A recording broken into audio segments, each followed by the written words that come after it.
The views and opinions expressed on Coffee and Compatibility are those of the podcast host and do not necessarily reflect the official policy or position of ASHI.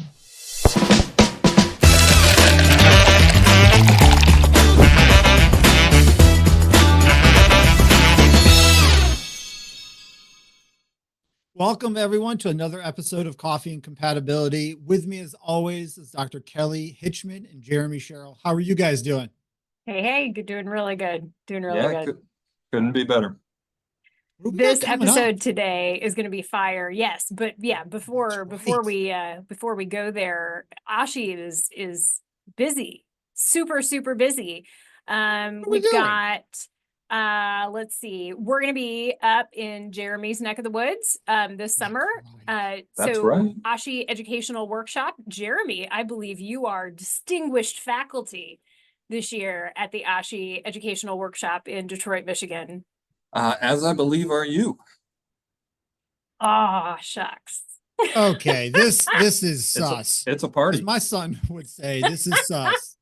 Come register. Spend a couple days with Jeremy and I and the other distinguished faculty also at the Ashi Educational Workshop. We are here to help you, make your career the best that it can be. We are excited to see everybody up there. But that is certainly not all that we have going on. We are on YouTube. We are on all the podcast platforms, but we really cannot encourage you enough to subscribe to Ashi's YouTube channel. The podcasts are up there. Lots of Ashi content up there. Ashi HLA on YouTube. Subscribe. You're missing out if you don't subscribe. And you can get CEs. I know. How cool is that?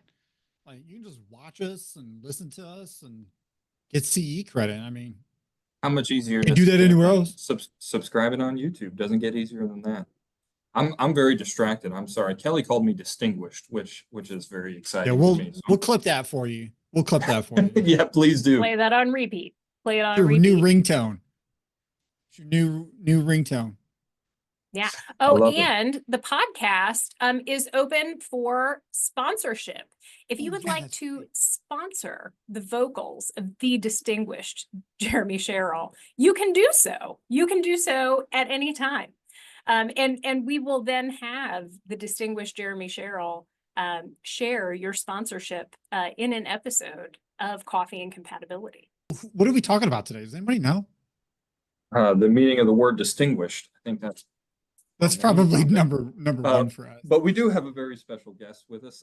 Dorrie Dils is going to be with us. She is the president of the Association of Organ Procurement Organizations. So she's going to be with us today talking about what's happening in the OPO world, and you're not going to want to miss that.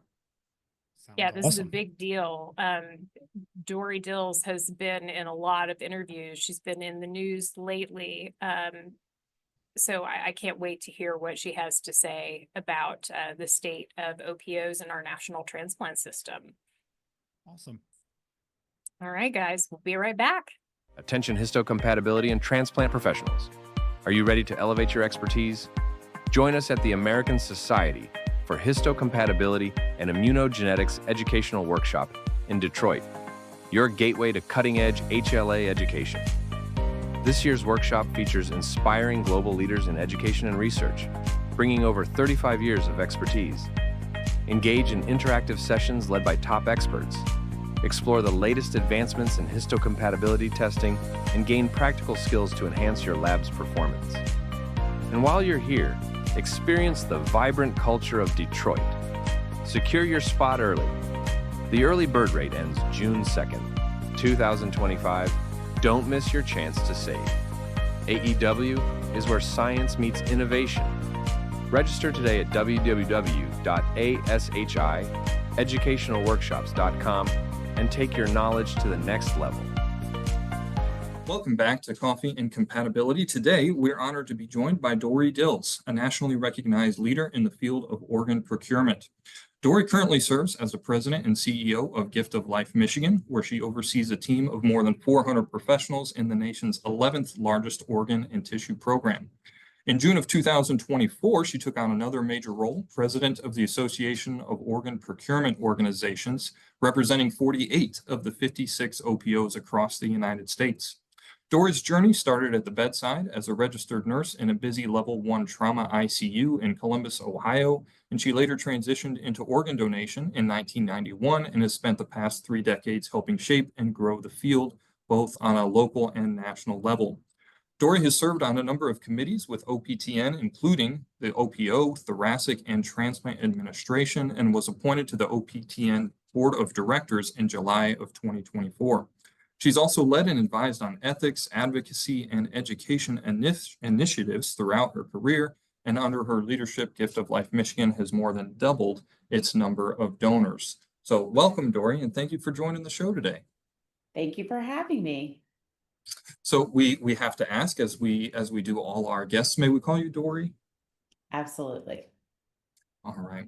Well, thank you again so much for being here. To kick us off, we'd like to ask you about the CMS final rule on OPOs, which is a couple years old now, but is potentially going to have a significant impact in the very near future. So as we all know, OPOs play a vital role in our transplant system, but this final rule is potentially gonna impact their place and potentially even lead to the closure of many OPOs in the next couple of years. So we wanted to ask you about this CMS final rule.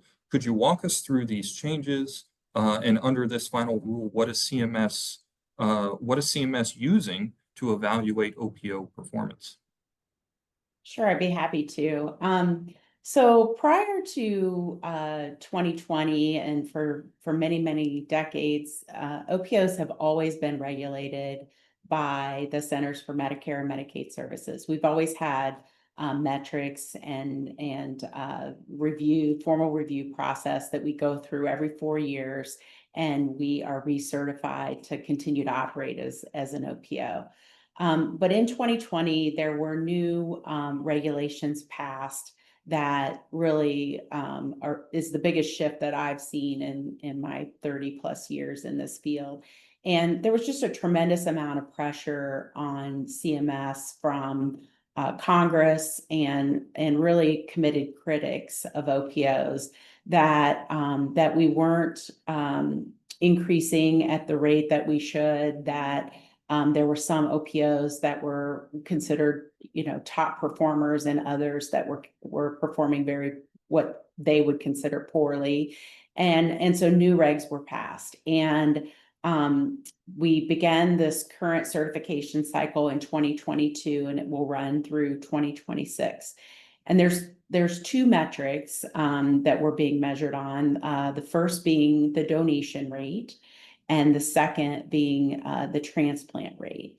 And some of the big shifts for us, number one, is that the denominator of both of those metrics is the same, and it's deaths that occur in hospitals that are under a certain age and have certain types of ICD codes that are typically what we see from organ donors.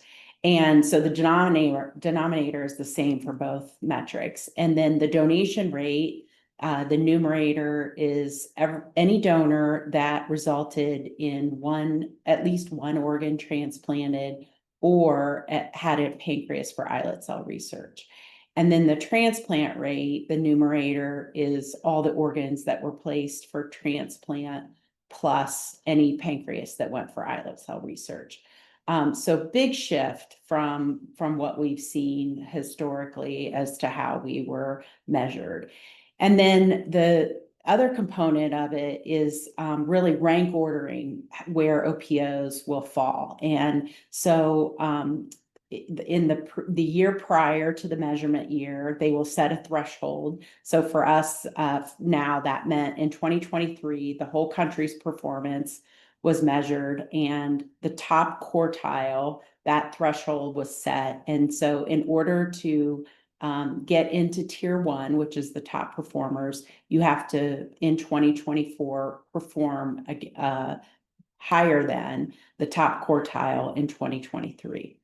And then the tier 2 OPOs are above the median, but not in the top quartile for one of, or at least one of the two metrics. So if you're a top performer with donation rate, but your transplant rate is below the top quartile, but above the median, you're in tier 2, and that's your overall tier.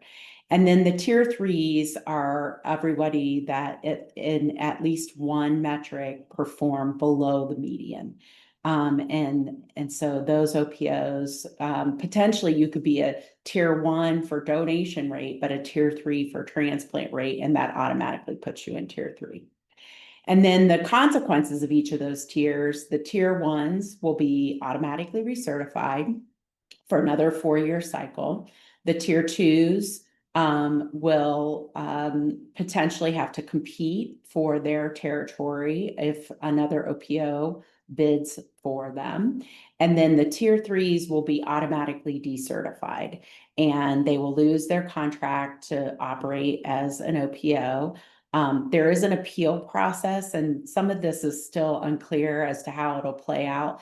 But technically, those OPOs would lose their certification, and that donation service area would either be picked up by somebody who wanted to bid on it, or they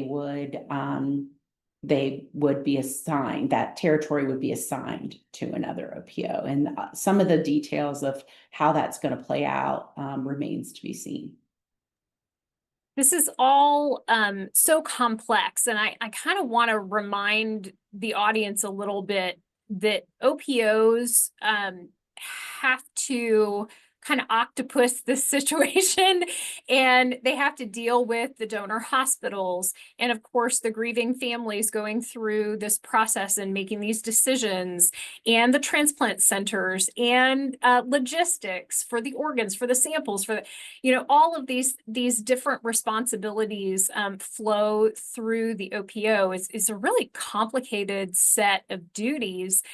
And so given that, and the very ambitious goal of the Expeditious Task Force through the OPTN of increasing our transplant numbers and our organ utilization rates, in your estimation, is it even possible right now for even a top performing tier OPO to bid for or take over the service area of a tier 3 OPO and assume all of that additional responsibility at that increased volume level? And do you see any relief or the opposite through the new administrative changes that are going on politically in the country in this area? Mm-hmm. Well, I think there are many things about the regulations that I sort of scratch my head and wonder about. And I think that CMS was again under tremendous pressure from Congress, and there were a group of individuals who really managed to successfully push their what they believe to be fair metrics through. And one of the assumptions that they made, which I completely disagree with, is that any OPO can plop into any DSA and suddenly turn them into a tier 1. I'll use my own OPO as an example. I've been at Gift of Life Michigan now almost 8 years, and it's complicated.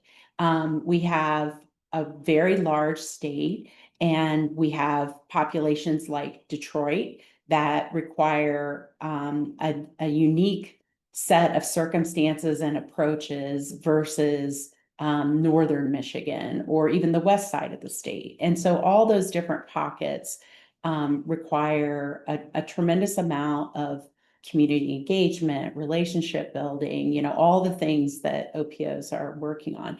And so to assume that the OPO in the Midwest or an OPO in Utah, for example, can take what works in Utah and apply that in a city like Detroit and have the same outcomes I think is incredibly naive. And so I think that that is just one of the areas that that it's just not true that every single DSA is playing with the same deck of cards. To your second point about the changes in the administration, I think not only are the regs new and a complete U-turn from what we had experienced in the past, but now we're in the middle of a pretty seismic shift in the federal government, one that I don't think any of us have ever experienced in such a short period of time. And so what will happen with the new leadership of CMS, the new leadership within HHS, what the president's agenda is, you know, there are many shifting parts that, you know, it's hard to imagine that CMS is going to be able to fully implement the rule as intended, with all the changes that they're experiencing, including losing significant portions of funding and their staff. And so I worry about all those things, and it's unclear, quite honestly. We've had multiple communications with CMS up until December of last year. And then, you know, them, like the rest of the government, were put on silence where they weren't allowed to talk with us any longer. And so we don't know where they're going. Right now, though, we're operating like the rules in place, and this will happen in 2026, and until we get an indication that it would be otherwise. Yeah, I mean, I think, you know, sometimes the answer to the question is you just don't know, right? And you're kind of living with the flux of the world that it is today, which is incredibly challenging. So that's not a like, oh my God, it's so easy. It is very difficult to be in the position that you and your colleagues are in. You know, we've talked a lot about like what CMS metrics are being placed on the OPOs. I think an important aspect that I want to get your thoughts on are, what do you think metrics should be? If you had your like magic wand, right, and you could just boop and have metrics that you think accurately and appropriately reflect the performance of OPOs, what do you think those would or should be? Mm-hmm. Well, a couple things. I think, first of all, it's very unusual for any area of healthcare, especially one as complicated as the work that OPOs do and how interdependent the whole ecosystem of donation and transplant is. It's very unusual to have two metrics, and two highly correlated metrics, because they have the same denominator. So I think first and foremost, I think it would be a more granular opportunity to look at different, you know, a wider suite of metrics, some that are outcome based, some that are performance based.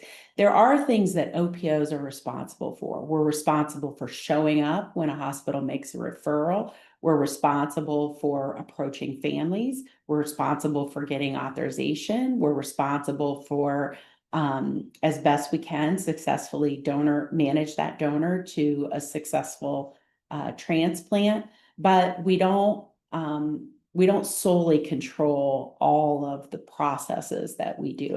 As mentioned earlier, you know, hospitals play a part, the community plays a part. So it would be in an ideal world, a broader suite of metrics. I should mention that AOPO is working on a metrics project that we actually, of all the OPOs in the country, we have all but one that is participating, and we've hired an outside firm that is used to creating metrics for CMS, and they are taking us through the normal CMS process of metrics development, which did not happen with the current metrics that we have. They were not validated, they were not created with stakeholder input, you know, all the parts that CMS typically does. And so my hope is by the end of this year, you know, in the fall, we'll know what that suite of metrics looks like. And we hope that CMS will partner with us on that and adopt those metrics, maybe not for this current cycle, but for future cycles. Because I think everyone agrees that, this draconian approach of 2 metrics is just unheard of. And the question is, does it really measure who is a top performing OPO and who is not? And I think most would argue that it does not. So Dorrie, as I understand it, CMS has given sort of some periodic updates as far as who the tier 1, tier 2, and tier 3 OPOs are, with the tier 3 OPOs basically scheduled for decertification.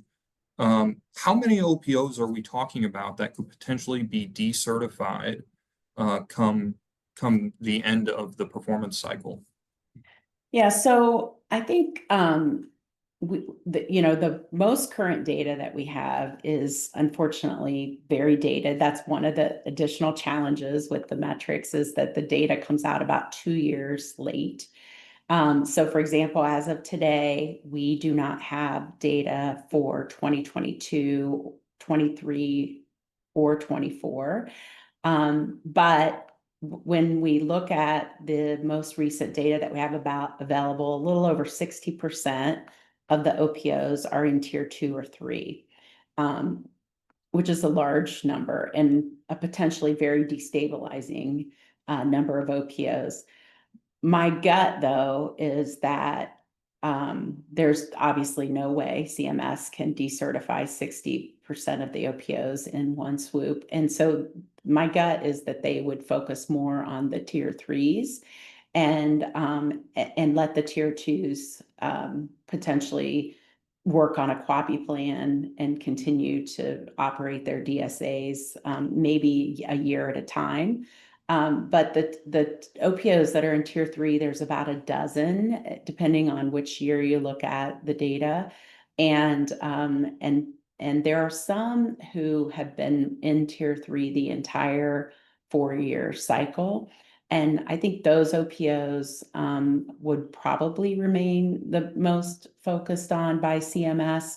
But again, whether they can even decertify 5 OPOs. I mean, some of these are in the largest cities in the United States. It's completely unrealistic to think that an OPO that has a population of 2 million can take on a OPO that has a population of 18 million, and so the resources that requires, and these are all independent companies, and there's just so much complexity to it that it's hard for me to see how CMS can play that out. But I do think Congress is really applying tremendous pressure to them to take some action. Dorrie, I saw a statistic come out just recently that I think it was last year, there were a record number of donations, which strikes me as odd that here we're having this conversation about OPO performance and OPOs being under this intense spotlight. Given those types of records, how do you feel like OPOs are doing right now? And how do you feel like OPOs are performing in the context of all this pressure? Mm-hmm. Well, I mean, we have experienced 13 years in a row of growth year over year in both the number of donors and the number of organs transplanted. Transplant is going up in the United States. There's no question about it. And, we say a lot, and in my role with AOPO, I've had a lot of opportunity to interface with other countries. And hands down, the United States has the best donation and transplant system in the world. And everyone else in the world looks to us as leaders in that space. So OPOs are improving, and whether it was because of the regulations or just in general, the progress of the work that we'd always been doing. I've said repeatedly, OPOs have always understood the urgency. We've always understood that people who are waiting for transplant depend on us, and we have to do more. We have to do better. We have to keep honing our work so that more people say yes to donation. But unfortunately, the system has not kept up at the same pace. So transplant has not kept up at the same pace as donation. And so what's also risen, which is very, very unfortunate, are the number of organs that are donated that are ultimately not transplanted. And I think that is the biggest existential crisis that we have. For a donor family to go through the process of donation and to have their loved ones' organs donated, and then to later find out, or for us to come back the next day and say, you know, we were unable to find a transplant recipient for those patients. I think that is a tragedy. And at the same time, people are dying waiting for a transplant. And so somehow, as a system, we've got to come together to solve that non-use issue. And so while donation is going up, we're discarding or not using more organs than ever before. And actually, that is a perfect pivot to a topic that I have been dying to discuss with you. I think, OPOs are absolutely on the front lines, trying desperately on the behest of the donor and the donor families to place these gifts and have them used, to the best, use of the gift possible. And in late February, many of us read this article that came out in the New York Times titled "Organ Transplant System in Chaos as Waiting Lists Are Ignored." And there is an excellent quote from you in this piece where you're honestly stating that the system that they're talking about in this article, which a lot of centers call expedited placement, it's problematic because it doesn't follow the list. And perhaps many patients and donor families were not aware that this practice occurs. And off topic, but perhaps that's displaying a glaring issue with education from the transplant community to the consumers of transplantation in this country. But you said very aptly that it speaks to the desperation of making sure that organs get transplanted into someone, the desperation of making sure that the gift is honored. So can you tell us a little bit more about what you thought about this article? What parts of it did you agree with? What parts of it do you wish had been stated differently? Or what do you feel was left out? I personally, as someone who's experienced transplantation as a donor, but also as a person working in transplantation, I see where the author is coming from, and certainly the story of the patient they present therein, but they also left a lot out. So tell me what your thoughts are about this article. Well, as you say, there were parts of it that I thought were very accurate, and then there were parts of it that were to sell newspapers and really left out some of the underlying issues that exist as to why OPOs are operating the way we are. I think that this out of sequence or rescue pathways or whatever you want to call them, expedited, it really does speak to the need for modernization within the allocation system. In the 30 plus years I've been doing this, we're essentially allocating organs the exact same way. When I started, it was by phone, a piece of paper, those hot fax machines that we got with the paper, the ink that we could barely read. But it was exactly what it is today, which is there was a point system. That point system has evolved over time, but as to who gets number one, number two, number three, number four, and it still exists today. And we start at the top and we work our way down. And that's what the public thinks is happening, that I'm patient number 5 on the list, or this is where I am today and I'm moving up. But the truth of the matter is that the system needs to be much more dynamic. We need a system that uses things like AI to help us sort through the thousands of people that are on that list, and who are the top 10 or 20 that this organ would be the biggest gain for them. And instead of always turning towards time on the list, and obviously matching and all the work that you guys all do has to happen. But and then the other piece of it is too, that the list is a fixed thing. So when we run our lists at, hour 24 of donor management, as things evolve, as time passes, as more information about the donor becomes available, the list doesn't change. It's still that same fixed list.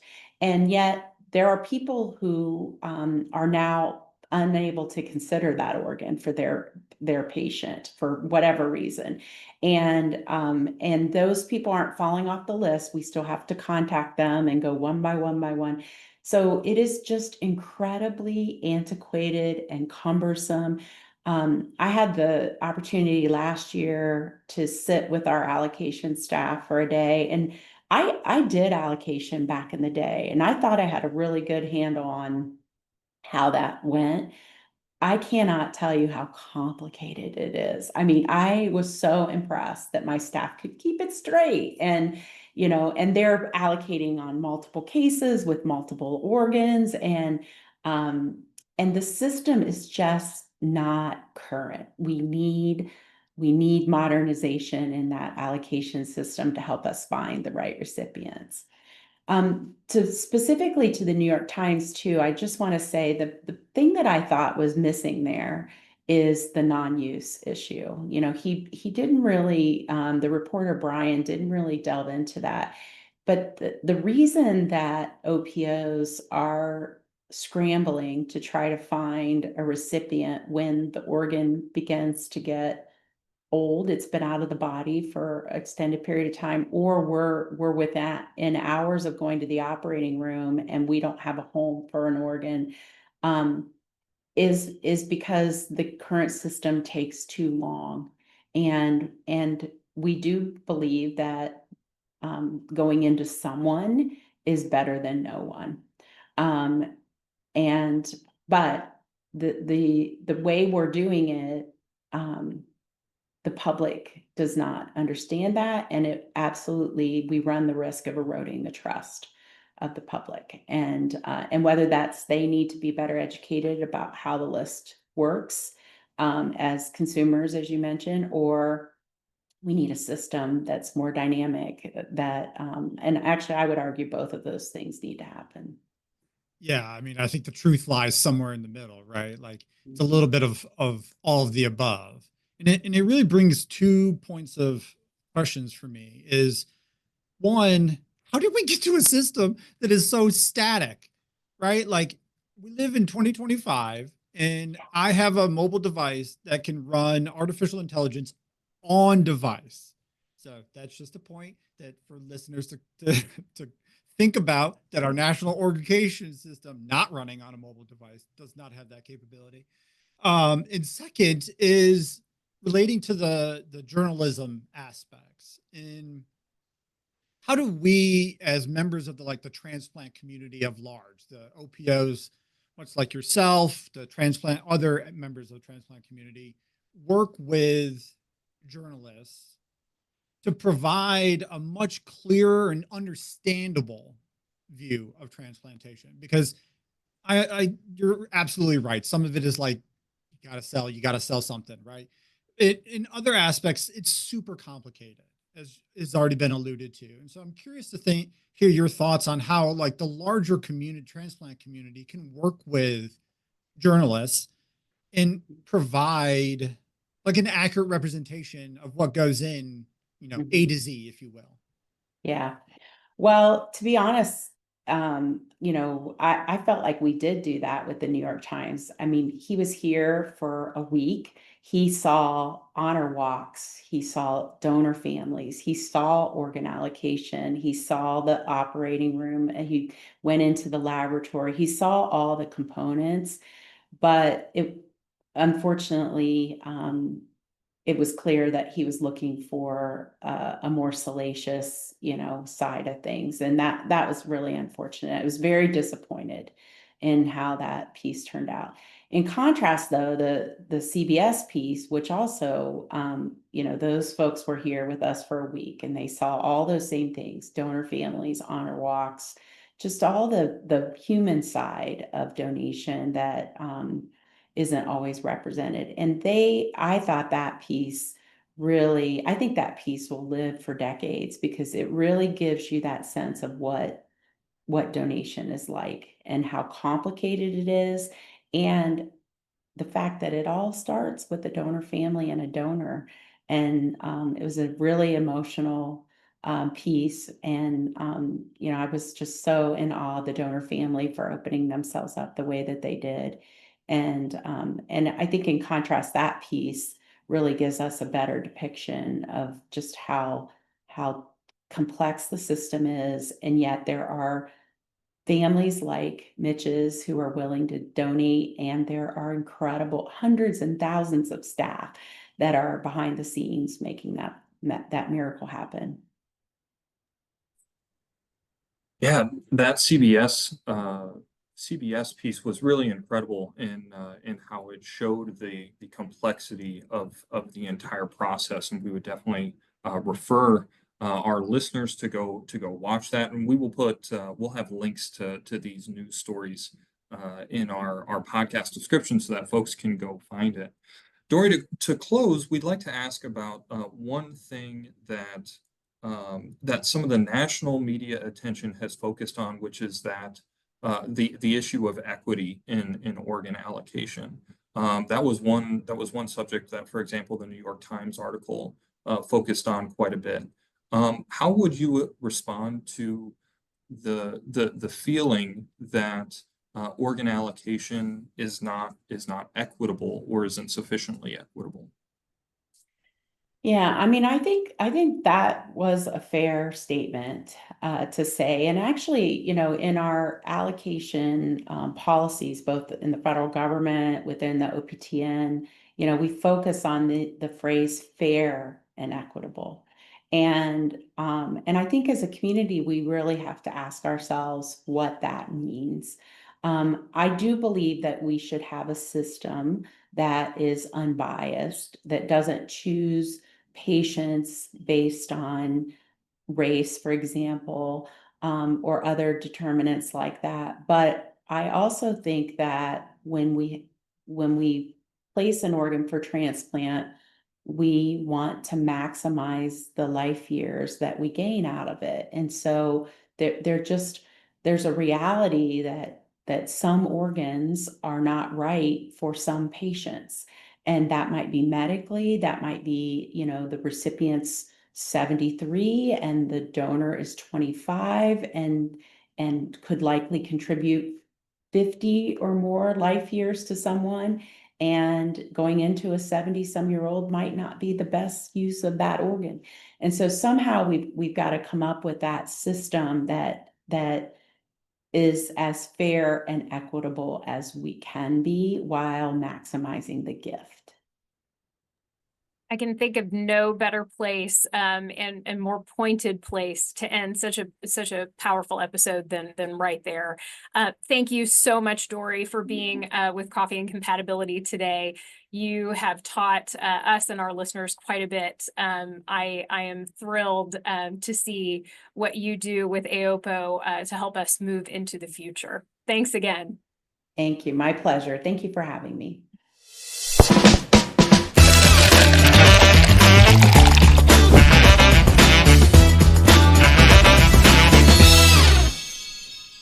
Hey there, Coffee and Compatibility listeners. Do you have a technologist that you'd like to spotlight? Nominate them by sharing their story with us. Email us at info@oshi-hla.org for a chance to feature them in an upcoming episode of Coffee and Compatibility. Don't go anywhere. We'll be back in just a few moments to recap our thoughts on today's episode. Oh, he's rearing to go. Yeah, I know. I can just see it on her face. Yeah. I want to take that because that was an amazing time with Dorrie. She's got so much important information there, so many good thoughts. I certainly hope it's not lost on me. I certainly hope it's not lost on the audience, like the fire that OPOs come under, probably largely because of the amount of their service is just unbelievably complex and vast, and they're trying to do it, as I think Dorrie pretty well put, in a pretty conserved, static, antiquated system. We should modernize them, and I don't know if we're modernizing the way that we should be modernizing, but wow, what an impactful message from Dorrie. Yeah, and it's tough, right? Because some things are being imposed. I should say many things are being imposed on them that are not under their control, right? So like if you're being evaluated by something and it's something that's just like, hey, did the stoplight down the road turn green, right? Like I don't control the stoplight turning green. So like that's sort of, it feels unfair. I think maybe I should adopt this mindset though. Eric, like it is taking me longer to get my ASHI abstracts together. I think that is clearly your fault. And I would like to write a New York Times article about that. I think most things are Eric's fault when it comes right down to it. Yeah. Pretty accurate. No, you hit the nail on the head there, Eric, in that it's striking that, as she describes those metrics that CMS is using to gauge OPO performance, right? You have number of transplanted organs, and then number of donors, that transplant at least one organ. That OPOs are in control of neither of those things. Their role is procurement, and we've seen donation go up. I think she mentioned 13 years in a row. And I admire her leadership a lot with AOPO and in helping to get that message out there and try to look for better metrics that would better reflect how OPOs are performing, because she's been very vocal about this in the past as well, that OPOs can improve and should improve as we all should. Yeah, but this is not the way. Right. Yeah. And that's one of the things that, not being in the OPO sort of realm as much as probably both of you are, the initiative she mentioned about trying to come up with like, I don't know what to call it, maybe like ideal metrics or like at least collaboration driven metrics using, I'm going to highlight this, the traditional CMS approach to metric design, I think is important to note, right? And having an outside firm guide you through that process, right? And I assume there'll be a comment period when those are made and finalized, right, for the transplant community to comment on. And that's what it should be, right? Like this should always supposed to be a collaborative thing. And it's not about someone not performing well. It's about how we can all do better and get more people transplanted appropriately, and, how we can do that as a community. So, I'm looking forward to see what that initiative comes up with. Yeah. And I certainly hope, for my part, that there's some change of direction in terms of CMS implementing this, because I think Dorrie said it, that it's not feasible. The plan as it sits now is just not realistic to have just OPOs take over the territory of other OPOs. There's no reason to think it would work. From a donation perspective and from a logistical perspective, I don't see how it's possible. 60%. I mean, I hate to compare it to like entertainment, but it's like the Hunger Games, right? This tiered system is like the Hunger Games. It's just, if- District if we 12, want- man. May the odds be ever in your favor. if we want to be a modernized system, and we are genuine in the statement that this modernized system is for the benefit of the patients and the donors who so generously give of themselves at the time of their passing, then, we're never going to be able to honor those gifts if there are just 2 OPOs left. That's me exaggerating for sure, because 60%, does not meet those maths. But I think my point is just like that is a staggering amount of work for OPOs that are already doing so much and working so hard to compensate for or adjust to, and for what benefit, is the juice really worth the squeeze? I don't know. No, absolutely. I mean, I think, for the listeners, there's probably going to be a far more large amount of information coming out regarding all of this, with changes in the federal administration and the government and all of the things that you've heard about in this episode. So, stay tuned, and we will do our best to present it to you the best that we can. So until next time, guys, bye.